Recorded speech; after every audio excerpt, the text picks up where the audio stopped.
Hello friends, welcome to my YouTube channel IAS gateways. इस वीडियो में गुप्ता एंड गुप्ता के soil mechanics and foundation engineering के क्वेश्चन नंबर 26 से लेकर क्वेश्चन नंबर 30 तक डिटेल में कंसेप्ट के साथ डिस्कस करूंगा। ये सीरीज का पार्ट 4 वीडियो है। पुराने वीडियोस के लिए आप मेरे यूट्यूब चैनल की प्लेलिस्ट पे जाकर देख सकते हो, और जो पीडीएफ है वो आईएएस गेटवेज का जो एंड्रॉइड ऐप है वहाँ पे स्टडी मटेरियल के सेक्शन पे ये पीडीएफ मैं अपलोड कर दूंगा, वहां से आप फ्रीली इसको एक्सेस कर सकते हो। So let's start.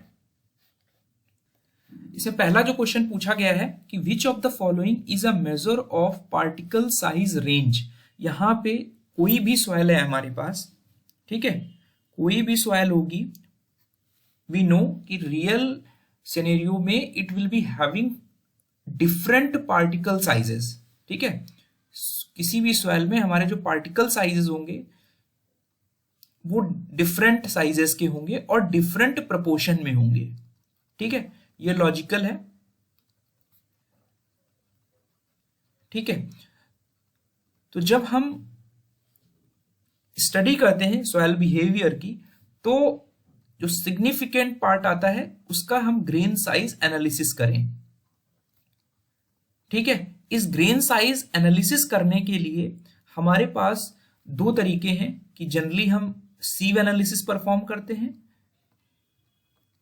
या हम परफॉर्म करते हैं सेडिमेंटेशन एनालिसिस, डिपेंडिंग अपॉन कि हमारी सॉइल किस टाइप की है।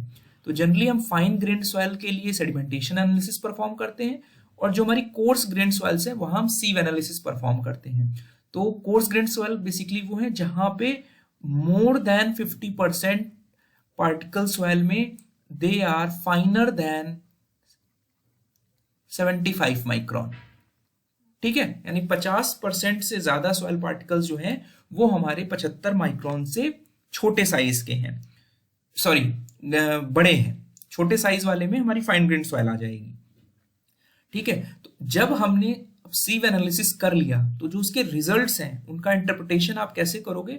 We draw a grain size distribution curve, जिसको हम जीएसडी कर्व भी बोलते हैं या ग्रेडेशन कर्व भी बोलते हैं, ठीक है। तो बेसिकली तो ग्रेडेशन कर्व से आप ये निकाल सकते हैं कि आपकी जो सॉइल का बिहेवियर है, सॉइल की प्रॉपर्टीज क्या है।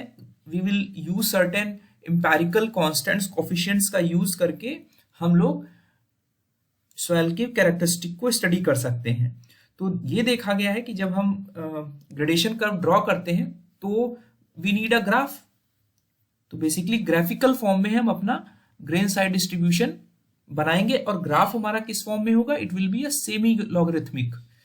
सेमी लॉगरिथमिक का मतलब है कि जो हमारी हॉरिजॉन्टल एक्सिस है, जिसको हम अब्सिशा भी बोलते हैं, वो हमारी लॉग स्केल की रहेगी, लॉगरिथमिक स्केल की रहेगी, जिसमें हम अपने पार्टिकल के साइजेस को रिप्रेजेंट करते हैं सॉइल के, ठीक है। पार्टिकल साइज हम लॉगरिथमिक स्केल में इसलिए रिप्रेजेंट करते हैं बिकॉज जो रेंज है हमारी पार्टिकल के साइज की वो बहुत ज्यादा है। तो अगर आप ड्रॉ करोगे तो बहुत लंबा ग्राफ बनेगा। उसको कंसाइज करने के लिए हमने क्या किया? लॉगरिथमिक स्केल में सॉइल पार्टिकल्स को रिप्रेजेंट किया। तो दो तरीके हैं, आप इधर से असेंडिंग ऑर्डर में लिखेंगे तो कुछ इस तरह का ग्राफ बनेगा, और अगर आप इधर से छोटे से स्टार्ट करके इधर जाएंगे तो कुछ हमारा इस टाइप का एस कर्व बनेगा, ठीक है। और जो वाई एक्सिस है, जिसको हम ऑर्डिनेट भी बोलते हैं, ये हमारा अरिथमेटिक स्केल में रहेगा, ठीक है। अरिथमेटिक स्केल में हम क्या दिखाते हैं कि परसेंटेज फाइनर। इसका मतलब ये है कि अगर हम यहाँ पे एक वर्टिकल इंटरसेप्ट खींचे तो हम कह सकते हैं कि इस साइज के करस्पॉन्डिंग हमारे सॉइल में इतने परसेंट फाइनर साइज अवेलेबल है। यानी 20% अगर हम मान लें तो इस साइज से हमारे जो परसेंटेज फाइनर है सॉइल में वो 20% पार्टिकल्स जो है वो फाइनर है इस साइज से। तो परसेंटेज फाइनर हमारा इस साइज में, तो ये परसेंटेज में हो गया। और जो पार्टिकल डायमीटर है हम लॉगरिथमिक स्केल में mm में लिखते हैं ऑन अब्सिशा एक्सिस, ठीक है। तो ये दो तरीके थे ग्रेडेशन कर्व को, जिसमें पार्टिकल साइज हम असेंडिंग या डिसेंडिंग ऑर्डर में रिप्रेजेंट कर सकते हैं। तो अब आते हैं, तो यहाँ पे 3 पैरामीटर सबसे इंपॉर्टेंट है कि जो सॉइल की बिहेवियर को अफेक्ट करते हैं, जिससे हम उसको रिकॉग्नाइज कर देते। एक, उस कर्व की पोजीशन क्या है ग्राफ में, ठीक है, स्लोप क्या है, ठीक है। तीसरा जो पैरामीटर है वो शेप क्या है, ठीक है, इन 3 पैरामीटर से हम रिकॉग्नाइज कर सकते हैं कि सॉइल हमारी कैसी है एक्चुअल में। ठीक है, तो अब क्या किया हमने, जैसे यहां पर मैंने दिखाया हुआ है कि यहाँ पे क्लेई हो गया, सिल्ट्स हो गए, सैंड्स हो गए, ये रेंजेस हैं, मतलब इस पार्टिकल साइज की जो रेंज है वो क्लेई सॉइल है। तो ये एक आपको एक स्मूथ कर्व मिल रहा है। ठीक है, तो it is basically a well graded soil. अभी हम डिफाइन करेंगे कि ये सारी सॉइल्स हैं क्या। वेल ग्रेडेड सॉइल्स का मतलब है, ग्रेड इज बेसिकली ग्रेडेशन कि डिस्ट्रीब्यूशन कैसा है। ग्रेडेशन का मतलब है कि सॉइल में हमारे पार्टिकल साइज का डिस्ट्रीब्यूशन क्या, और वेल का मतलब है गुड।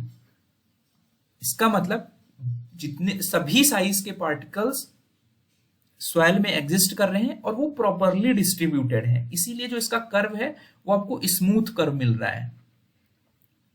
ठीक है, तो कर्व का जो स्लोप है वो स्मूथ है। ठीक है, कोई सडन चेंज नहीं है स्लोप में। तो अब क्या किया कि जब हम ग्रेन साइज की बात करते हैं तो सॉइल को जब कंस्ट्रक्शन मटेरियल के लिए यूज करते हैं तो वी यूज 3 पैरामीटर्स। ठीक है, which are determined from this graph. इस ग्राफ से हम 3 पैरामीटर्स निकालते हैं। पहला पैरामीटर है दैट इज इफेक्टिव साइज। ठीक है, दूसरा पैरामीटर है यूनिफॉर्मिटी कोफिशिएंट। ठीक है, ये मैं आपको डिटेल में एक्सप्लेन कर दूंगा तो आपको समझ में आ जाएगा ये है क्या। तीसरा पैरामीटर है हमारा कोफिशिएंट ऑफ कर्वेचर। तो बेसिकली ये जो 3 पैरामीटर्स हैं ये हमारे यूज करते हैं हम अपने सॉइल के बिहेवियर को स्टडी करने के लिए, और these are determined from the grain size distribution curve. और ये हमारे मैथमेटिकल एक्सप्रेशंस हैं बेसिकली, जिससे हम सॉइल को इजिली रिकॉग्नाइज कर सकते हैं कि वो उस सॉइल का बिहेवियर क्या होगा। तो पहला जो पैरामीटर है दैट इज इफेक्टिव साइज। उसकी स्टडी करने के लिए सबसे पहले हम यहां नेक्स्ट पेज पे चलते हैं। जो इफेक्टिव साइज है that is represented as D10।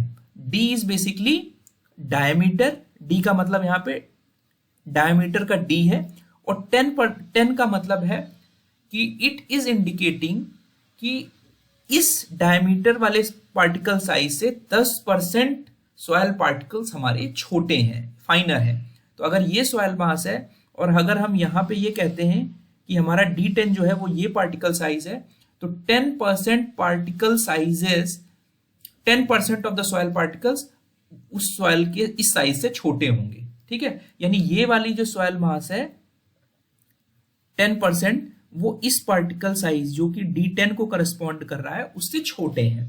ठीक है, तो ये जो D10 का सिग्निफिकेंस है, ठीक है, D10 ही क्यों लिया, based on the experimental results. हमारे एक साइंटिस्ट थे, he was known as Allen Hazen. Allen Hazen हमारे साइंटिस्ट थे सॉइल के, इनका पूरा नाम आप याद रखिएगा, एलन हेजन। उन्होंने इसका सिग्निफिकेंस एस्टैब्लिश किया 1900 के अराउंड कि what is the significance of D10 particle size pertaining to study of soil filters.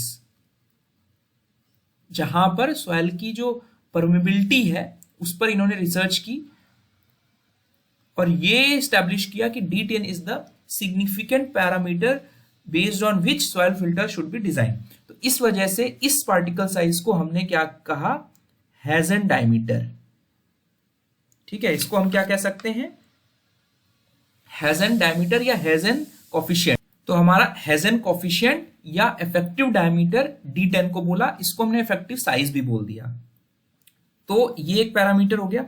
दूसरा पैरामीटर आया which is uniformity coefficient. Uniformity coefficient के लिए आपको एक पैरामीटर और जानना पड़ेगा, दैट इज D60। D60 में D इज द डायमीटर, ये वो पार्टिकल साइज को रिप्रेजेंट कर रहा है विच करस्पॉन्ड्स कि उस पार्टिकल साइज से 60% of soil particles are smaller. ठीक है, तो इस डायग्राम को अगर आप देखेंगे तो ये एक D60 का पार्टिकल साइज है। ठीक है, इस पार्टिकल साइज से जितने भी सॉइल पार्टिकल्स सॉइल में अवेलेबल हैं वो 60% सॉइल पार्टिकल्स इस पार्टिकल साइज से छोटे हैं।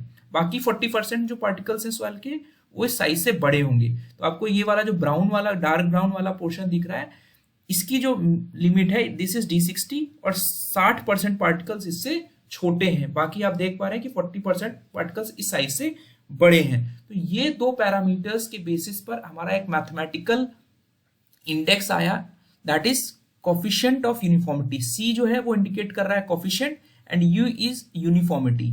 तो अब हमने इस पैरामीटर को कहा it is a ratio of D60 by D10। ठीक है, तो इस ग्राफ में अगर हम ये देखें, ठीक है, D60 कैसे निकालेंगे, आप जो 60% फाइनल वाला पार्टिकल है उसमें आप हॉरिजॉन्टल इंटरसेप्ट खींचेंगे तो यहां पर ये जो साइज मिलेगा दिस विल बी D60 और D10 यहां पर कहीं होगा। तो D10 के करस्पॉन्डिंग आप यहां पर खींचेंगे तो D10 यहां पर होगा। तो आप देख पा रहे हैं सिंपली कि जो D60 पार्टिकल साइज है वो हमारा D10 से बड़ा होगा। इस वजह से जो कोफिशिएंट ऑफ यूनिफॉर्मिटी है D60 बाई D10 ये हमारा जनरली 1 से बड़ा होगा। लेकिन अगर हम कोई केस देखें कि जहां पर D60 और D10 बराबर हो जाए, ठीक है, तो उस सॉइल को हम बोलते हैं यूनिफॉर्म सॉइल। इसका मतलब ये हुआ कि जो D60 D10 हमारे बराबर होंगे, इक्वल होंगे, और it will be a soil which can be said as uniform soil. इसका मतलब है कि सॉइल में जो पार्टिकल्स हैं वो they are all of same size और ऑफ सेम साइज। ठीक है, और जो उसकी लिमिट्स हैं वो नैरो लिमिट्स हैं। ठीक है, अभी मैं इसको और डिटेल में जब ग्राफ के साथ एक्सप्लेन करूंगा तो आपको समझ में आ जाएगा। तो ये जो कोफिशिएंट ऑफ यूनिफॉर्मिटी है ये डिफाइन कर रहा है बेसिकली कि हमारे जो डिफरेंट साइज के पार्टिकल्स हैं उनकी रेंज क्या है, particle range of soil particles. ठीक है, तो जो क्वेश्चन पूछा गया है उसमें uniformity coefficient is the correct answer. ठीक है, दूसरी बात जब चलते हैं तो basically this is one of the strongest factor जिससे हम सॉइल की कॉम्पैक्टिबिलिटी डिटरमाइन कर सकते हैं। ठीक है, बिकॉज रेंज हमारी जब पार्टिकल सॉइल साइजेस की ज्यादा होगी यानी CU हमारा ज्यादा होगा तो सॉइल की कॉम्पैक्टिबिलिटी ज्यादा होगी, हम उसको उतने अच्छे से कॉम्पैक्ट कर सकते हैं। अगर हमारी सॉइल यूनिफॉर्म होगी यानी एक ही साइज के हमारे पार्टिकल सॉइल में अवेलेबल है तो उसकी कॉम्पैक्टिबिलिटी कम हो जाएगी। ठीक है, कम हो जाएगी बिकॉज सेम साइज के पार्टिकल्स हैं, तो हमारा जो वाइड रेशियो वाला कंसेप्ट है वो अप्लीकेबल होगा and it will be not easily compactable. ठीक है, तो बेसिकली CU जो है वो हमारा position of soil, position of curve, और हमारी जो पार्टिकल साइज रेंज है उसको इंडिकेट करता है। तो जो हमने 3 पैरामीटर बताए आपको, सॉरी ये इसमें जो 2 पैरामीटर बताए आपको CU और दूसरा पैरामीटर अभी हम बात करेंगे CC, this is called coefficient of curvature. ठीक है, कोफिशिएंट ऑफ कर्वेचर की बात कर लेते हैं। कोफिशिएंट ऑफ कर्वेचर जो थर्ड हमारा पैरामीटर था, इस कोफिशिएंट ऑफ कर्वेचर को हम कोफिशिएंट ऑफ कॉन्केविटी भी बोलते हैं या कोफिशिएंट ऑफ ग्रेडेशन भी बोलते हैं। तो ध्यान रखना है कोफिशिएंट ऑफ कर्वेचर के 3 नाम है basically, coefficient of concavity, coefficient of gradation and coefficient of curvature. ये सेम पैरामीटर है। तो जो हमारी वेल ग्रेडेड सॉइल है, तो ग्रेवल्स के लिए नेक्स्ट पेज पे चलते हैं। नेक्स्ट पेज पे अगर आप देखोगे तो coefficient of uniformity greater than 4 है वेल ग्रेडेड ग्रेवल्स के लिए, और सैंड के लिए it's value is greater than 6। ठीक है, और जो CC की लिमिट्स है कोफिशिएंट ऑफ कर्वेचर की वो हमारी 1 और 3 के बीच में है वेल ग्रेडेड सॉइल्स के लिए। अब जो CC है उसको न्यूमेरिकली हम लिखते हैं, it indicates basically the shape of gradation curve. ठीक है, ये ध्यान रखना है कोफिशिएंट ऑफ कर्वेचर जो है, कर्वेचर मतलब कर्वेचर कैसा बन रहा है, कैसा शेप है हमारे ग्रेडेशन कर्व का, उसको रिप्रेजेंट करता है and that is expressed in terms of D30 and D10 and D60 parameter. तो जो अनदर न्यूमेरिकल कोफिशिएंट है, एम्पेरिकल कोफिशिएंट है D30, इसके करस्पॉन्डिंग हमारे 30% of soil particles are finer than this size. तो D30 का whole square divided by D10 into D60। तो important चीज है कि ये DCU एंड CC ये हमारे डायमेंशनलेस दीज आर डायमेंशनलेस, यानी इनकी कोई भी यूनिट नहीं है। These are dimensionless shape parameter या कोफिशिएंट या न्यूमेरिकल इंडेक्सेस हैं। ये बेसिकली हमारे these are the dimensionless shape parameters. ठीक है, तो जो सीसी की वैल्यू है वेल ग्रेडेड सॉइल्स के लिए 1 and 3 है। अगर इसके बियॉन्ड रेंज में जाती है, सीसी इज लेस देन 1 और सीसी इज ग्रेटर देन 3, तो it will represent a poorly graded soil.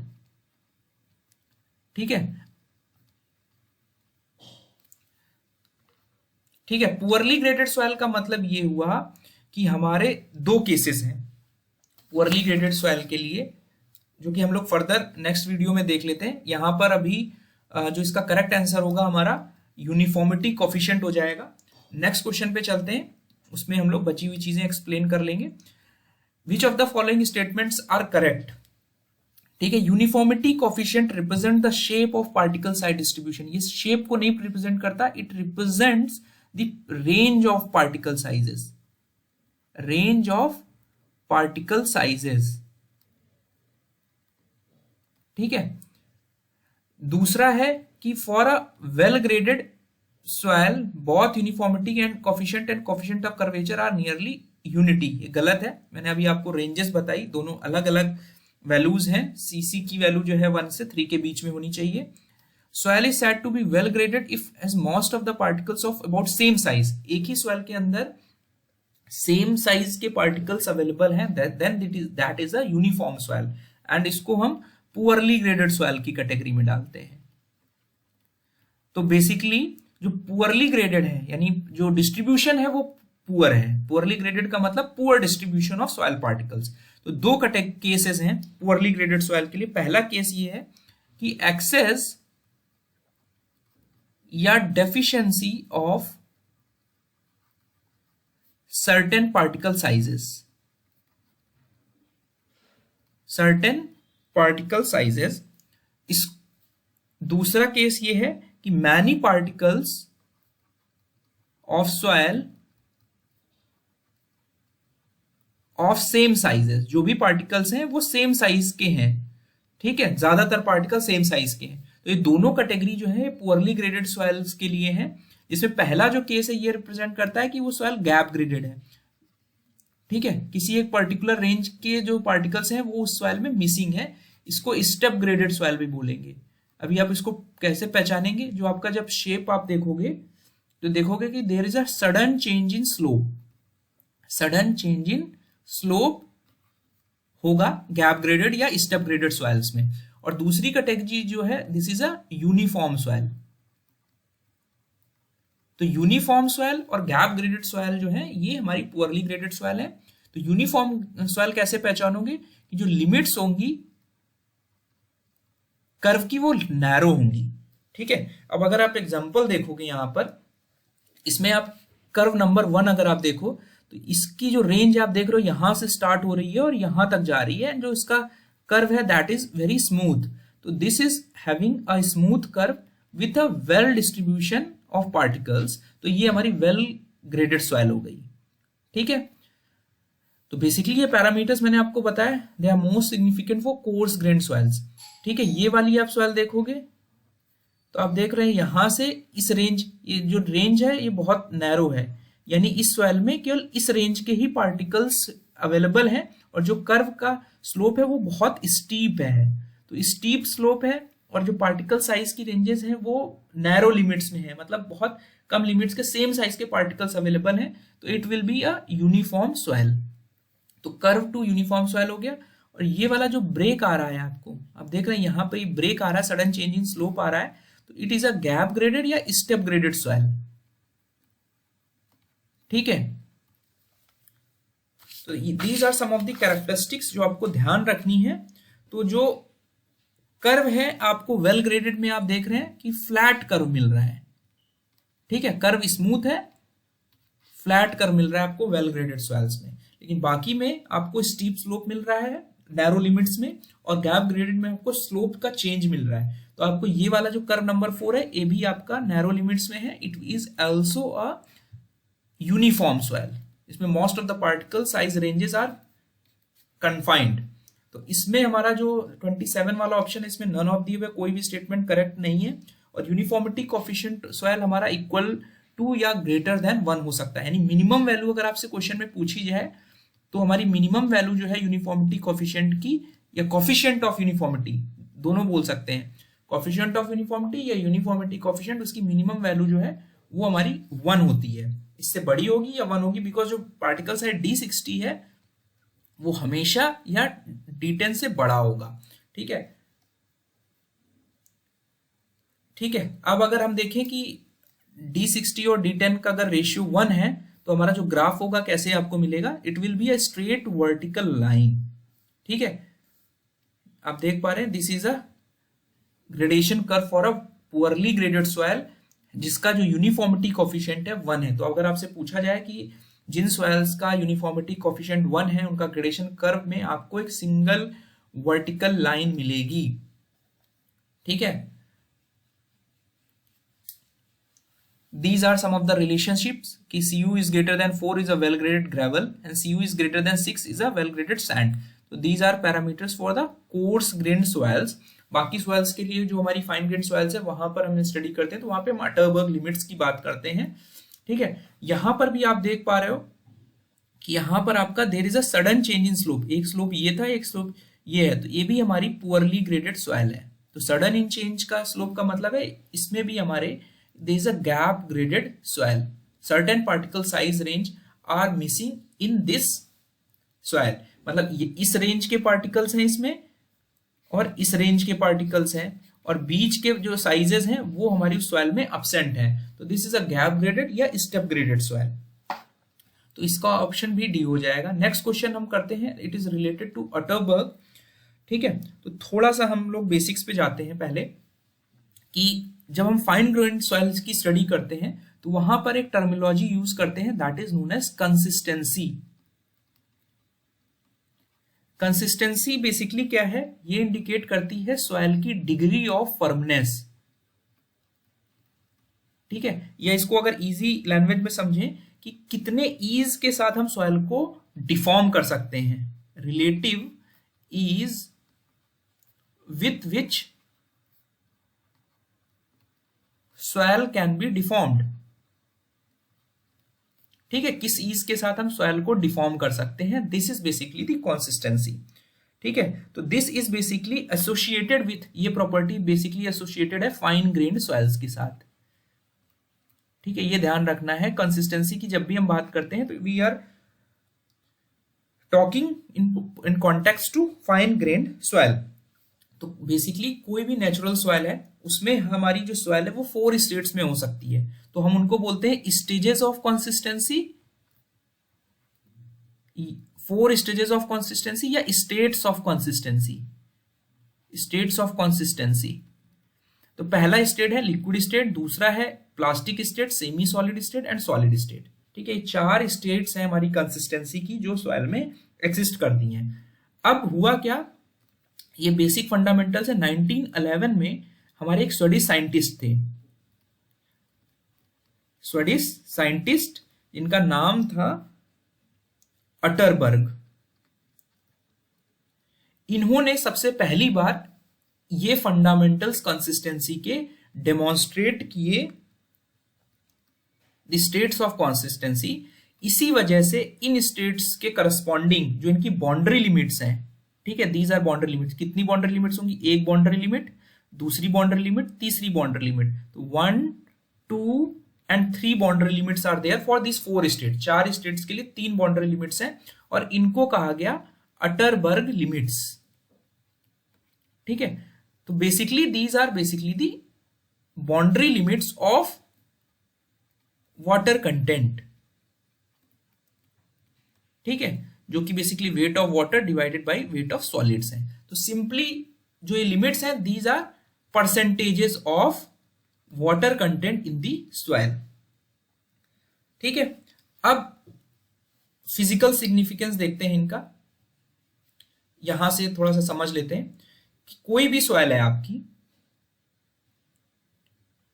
ठीक है, कोई भी सॉइल यहां पर अगर आप ले लें, यहां पे सॉइल मास, इसमें इतना ज्यादा पानी मिला दें कि it just become a suspension. ठीक है, तो होगा क्या, वो जो सस्पेंशन वाला पार्ट होगा सॉइल का, it will have no shear strength, no shear resistance. ठीक है, कोई भी शियर रेजिस्टेंस नहीं होगा, there will be no resistance to flow. तो यहां पे शियर स्ट्रेंथ जो होगी वो जीरो होगी। अब जैसे जैसे आप पानी का कंटेंट रिड्यूस करते जाओ सॉइल में, उसको ड्राई करते जाओ आप एक तरीके से, तो ड्राई करते जाओगे तो एक स्टेट ऐसी आएगी सॉइल में, और अगर इसको प्रैक्टिकली सोचे क्ले की सॉइल के साथ, ठीक है, एक ऐसी स्टेज आएगी आप ड्राई करते जाओ कि soil enters into another state. वो स्टेट होगा प्लास्टिक स्टेट। ठीक है, मैथ जो इसको स्टैंडर्डाइज किया गया कि प्लास्टिक स्टेट वो स्टेट है जब सॉइल को हम थ्रेड्स में रोल करें 3 mm के, तो इट बिगन्स टू क्रम्बल। ठीक है, क्रम्बल कब करेगी, जब सॉइल हमारी ब्रिटल होने लगेगी। ठीक है, तो बेसिकली तो ब्रिटल वाली स्टेट के बीच में हमारा एक और बाउंड्री लिमिट आ जाएगा, वो यहां पर आएगा, which will correspond to plastic limit. और जो लिक्विड स्टेट से जब प्लास्टिक स्टेट में सॉइल घुसेगी, it will be a liquid limit. ठीक है, कि जिस वाटर कंटेंट के बाद अगर हम और पानी रिड्यूस करेंगे तो हमारी जो सॉइल है वो प्लास्टिक स्टेज में चली जाएगी। प्लास्टिक स्टेट मतलब ये है कि इट विल, यहां पर जैसे ही लिक्विड लिमिट हमारी आई, बाउंड्री लिमिट आई, तो इस समय हमारा जो शेयर स्ट्रेंथ होगा वो इन्फिनाइटली स्मॉल होगा, नेग्लिजिबल शेयर स्ट्रेंथ होगा, but it will offer resistance to some resistance to flow. तो ये देखा गया है लिक्विड लिमिट पे, at liquid limit all soils have same shear strength. And practically ये एक्सपेरिमेंटल रिजल्ट से निकाला गया, it is around 27 gram per centimetre square. This is the shear strength at liquid limit of all soils. इसके बाद हमारा फिर से जो शेयर स्ट्रेंथ है, रेजिस्टेंस, वो बढ़ता जाएगा जैसे जैसे आप वाटर कंटेंट रिड्यूस करते जा रहे हैं। तो WL से WP की जो रेंज है उसको हमने बोला मैथमेटिकली, उस रेंज को प्लास्टिसिटी इंडेक्स या IP, ठीक है, IP से डिनोट करते हैं या PI से डिनोट करते हैं। It is a range because WL is greater than WP। ठीक है, इन जनरल। ठीक है, उसके बाद अगर हमें और वाटर कंटेंट रिड्यूस किया तो इसके बाद क्रम्बलिंग स्टार्ट हो गई, सॉइल हमारी सेमी सॉलिड में आके ब्रिटिल हो गई। ठीक है, और हमने रिड्यूस किया तो श्रिंकेज लिमिट आ जाती है। तो बेसिकली 3 लिमिट्स हो गई हमारे। इसके बाद हमारी सॉइल सॉलिड स्टेट में रह जाती है और हमारा एकदम सॉलिड होके वाटर कंटेंट 0 रिड्यूस हो जाता है। ठीक है, तो ये कुछ बेसिक फंडामेंटल्स थे। तो प्लास्टिसिटी स्टेट में हम इसमें सॉइल को डिफॉर्म कर सकते हैं इजिली विदाउट रप्चरिंग। ठीक है, तो जो हमारी ये वाली बिहेवियर है प्लास्टिसिटी की, ये डिपेंड करती है कि हमारा जो सॉइल में क्ले पार्टिकल्स कितना है, बिकॉज क्ले की टेंडेंसी होती है पानी को होल्ड करने की। तो पानी जब होल्ड होगा तभी they have the characteristic to that soil can be deformed.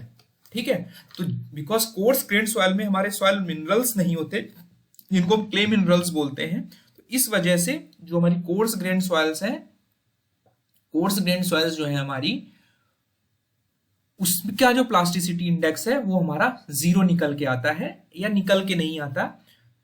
तो इस वजह से जो क्लासिफिकेशन है वो based on the range of plasticity index, हमारा अगर 0 आ रहा है, हम कैलकुलेट नहीं कर पा रहे हैं generally for coarse grand soil, वो हमारे नॉन प्लास्टिक कैटेगरी में आता है। लेस देन 7 यानी 1 to 7 is less plastic soil, 7 से 17 मीडियम प्लास्टिक सॉइल है, और greater than 17 it is highly plastic soil. तो ये 4 नंबर्स आप याद रखो, 7, 17, 0, 7, 17। ठीक है, इसके बेसिस पर हम अपनी सॉइल को क्लासिफाई कर लेते हैं। अब ये देखा गया है कि प्लास्टिक लिमिट जो है सॉइल की वो लिक्विड लिमिट से ज्यादा निकल के आ जाती है, जिसकी वजह से हम जो निगेटिव आ जाती है हमारी प्लास्टिसिटी इंडेक्स, तो उसको हम 0 रिपोर्ट करते हैं। ठीक है, तो यहां पर लिखा हुआ है कि जो कोर्स ग्रेन्ड सॉइल्स हैं, they can not achieve the plastic state of consistency because soil में हमें क्ले मिनरल्स चाहिए प्लास्टिक होने के लिए, जो कि कोर्स सॉइल्स में जनरली नहीं होते या क्वांटिटी बहुत कम होती, तो they can not hold water, और इस वजह से हम उनको डिफॉर्म नहीं कर सकते इजिली, ठीक है। तो लिक्विड लिमिट या प्लास्टिसिटी जो लिमिट है वो कोइंसाइड करती है because at higher water content, जैसे जैसे आप वाटर कंटेंट बढ़ाते जाओगे तो सॉइल हमारा प्लास्टिक लिमिट से पहुंचने तक से पहले ही it will behave like a liquid, ठीक है। तो जो ऑर्गेनिक सॉइल्स हैं, ऑर्गेनिक सॉइल्स में क्या प्रॉब्लम है हमारी कि जो प्लास्टिसिटी इंडेक्स की वैल्यू है वो बहुत कम होती है बिकॉज उनका वाटर जो WL यानी लिक्विड लिमिट और प्लास्टिक लिमिट है दोनों ही हाई होता है। तो जो ऑर्गेनिक सॉइल्स होता है, तो अगर ये स्टेटमेंट पूछा जाए कि organic soils they have the low plasticity index due to high liquid limit and high water content, ठीक है। तो यहाँ पर कोर्स ग्रेन सॉइल का मैंने दिखाया हुआ है कि WL और WP जो है वो पास पास में ही एग्जिस्ट कर रहे हैं। अगर पानी का कंटेंट आप बढ़ाते जाओगे it will behave like a liquid, तो WP पे रीच ही नहीं करेंगे and we report the plasticity index as 0। तो यहाँ पर अगर आप ऑप्शंस देखोगे तो यहाँ पूछा गया है मीडियम प्लास्टिसिटी, तो मीडियम प्लास्टिसिटी जो है वो 7 और 17 से आती है। तो हमारा करेक्ट आंसर जो होगा वो ऑप्शन बी होगा, 7 और 17। यहाँ पे ध्यान रखना है ये रेंज जो है वो इक्वल है, 7 है, अगर प्लास्टिसिटी इंडेक्स अगर 7 है तो it will be reported as medium plastic, not of low plasticity soil. If the natural water content of soil mass lies between its liquid limit and plastic limit, then soil mass is said to be in plastic state. तो ये कुछ basic fundamentals थे जो आपको ध्यान रखना है। I hope आपकी अंडरस्टैंडिंग बढ़ेगी। Thank you and all the best.